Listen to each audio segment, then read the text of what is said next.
నాకున్న కలిమి కరిగిపోయిన, నా యొక్క బలిమి కరిగిపోయిన, నాకున్న కలిమి కరిగిపోయిన, నా యొక్క బలిమి కరిగిపోయిన, తన చిత్తం నెరవేర్చుతాడు, గమ్యం వరకు నన్ను చేర్చుతాడు, తన చిత్తం నెరవేర్చుతాడు, గమ్యం వరకు నన్ను చేర్చుతాడు, నడిపిస్తాడు నా దేవుడు, శ్రమలోనైనా నన్ను విడువడు, నడిపిస్తాడు నా దేవుడు, శ్రమలోనైనా నన్ను విడువడు.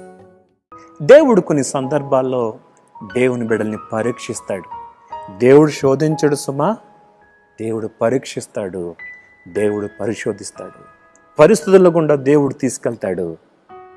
ఆ పరిస్థితుల్లో మనం ఎలా స్పందిస్తున్నామో దేవుడు చూస్తాడు.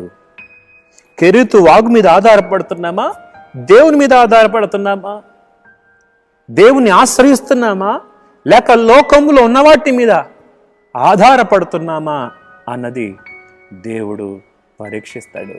కరోనా అనే సమస్య మనల్ని కృంగతీస్తుంది కదా, మన డబ్బుని హరింపజేస్తుంది కదా, మన బలాన్ని క్షీణింపజేస్తుంది కదా, మనల్ని ఆశ్రయించేవారు మనల్ని విడిచిపెట్టేస్తున్నారు కదా. అధైర్యపడొద్దని దేవుని సేవకుని మీకు తెలియజేస్తున్నాను. Be strong. దేవుడు నీతో ఉన్నాడు, నిన్ను విడిచిపెట్టాడు, నిన్ను వదిలిపెట్టాడు. నీ ఒంటరితనములో దేవుడు నీకు అతి సమీపంలో ఉన్నాడు. ఈ సంగతిని మర్చిపోవద్దు, నిరాశపడొద్దని దేవుని సేవకునికి తెలియజేస్తున్నాను. ఏలియా ఆధారపడే కెరీతు వాగు ఆవిరైపోతున్నప్పుడు దేవుడు తన ఉద్దేశంలో ఒక పేద విధవరాల్ని ఉంచుకున్నాడు. ప్రశ్నించొద్దు దేవుని మార్గాల్ని, దేవుని చిత్తాన్ని ప్రశ్నించొద్దు. దేవుడు ఏం చెప్తాడు అది చేద్దాం, దేవుడు ఎట్లా నడిపిస్తే అట్లా వెళ్దాం. దేవుడు నడిపిస్తే మనకి ఏం కష్టం అండి. ఇంకా బైబిల్లో దావీదు అంటాడు కదా, యెహోవా నా కాపరి, నాకు లేమి కలగదు. ఆయన మనల్ని పచ్చిగల చోట్లకు తీసుకెళ్తాడు, శాంతికరమైన జలముల యొద్దకు తీసుకెళ్తాడు. కొన్ని సందర్భాల్లో గాఢాంధకారపు లోయలో గుండా తీసుకెళ్తాడు. అధైర్యపడద్దు. ఆయన దుడ్డు కర్ర, ఆయన దండము మనల్ని ఆదరిస్తుంది, మనకు తోడుగా ఉంటుంది. బైబిల్ గ్రంథం ఈ మాట చెప్తుంది, నిన్ను విడవను ఎడబాయను. నీకు ప్రియమైన వారిని పోగొట్టుకున్నావేమో, నా అనే సొంత వారిని కోల్పోయావేమో, ఇదిగో నేను ఎన్నడూ విడవని దేవుడు అన్నాడు.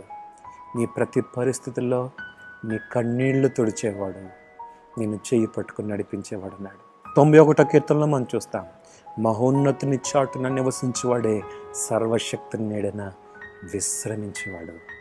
ఆయన చాటునుంటేనే ఆయన చాటున విశ్రమించగలవు. ఆయన చాటున నీవు ఉంటేనే ఆయన నీడన విశ్రమిస్తా. ఆయన నీకు ఆశ్రయంగా ఉంటాడు, ఆయన నీ కోటగా ఉంటాడు, ఆయన నీకు నమ్ముకునదగిన సహాయకుడిగా ఉంటాడు. కలవరపడద్దు, ఆందోళన పడద్దు. దేవుడు ఏలియాని కరువులో విడిచిపెట్టలేదు, దేవుడు పోషించాడు. ఏలియాని ఒక ధనవంతునిలోకి పంపించలేదు, ఒక పేద విధవరాలికి పంపించాడు.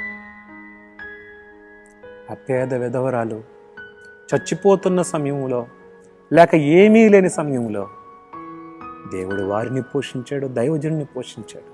నీవు ఆశ్రయించే దేవుడు ఏలియా దేవుడే, నీవు ఆశ్రయించే దేవుడు దావీదు దేవుడే, నీవు ఆశ్రయించే దేవుడు ఇశ్రాయేలుకు దేవుడే. కాబట్టి ఆయన నమ్మి నిశ్చింతగా ఉండు. ఆయనను చక్కగా నడిపిస్తాడు, చేయి పట్టి నడిపిస్తాడు. 2 కొరింథీ పత్రిక 1:4 మనం చూస్తాం, దేవుడు మమ్మను ఏ ఆదరణతో ఆదరించున్నాడో ఆ ఆదరణతో ఎట్టి శ్రమలో ఉన్న వారినైనను ఆదరించుటకు శక్తి గల వారమగునట్లు ఆయన మా శ్రమంతట్లో మమ్మను ఆదరించున్నాడు. శ్రమ ఒక్కటే లేదండి, ఆదరణ కూడా ఉంది. శ్రమను చూసి బెంబేలెత్తొద్దు, ఆదరణ చూసి ధైర్యపడండి. శ్రమతో పాటు ఆదరణ కూడా ఉంది.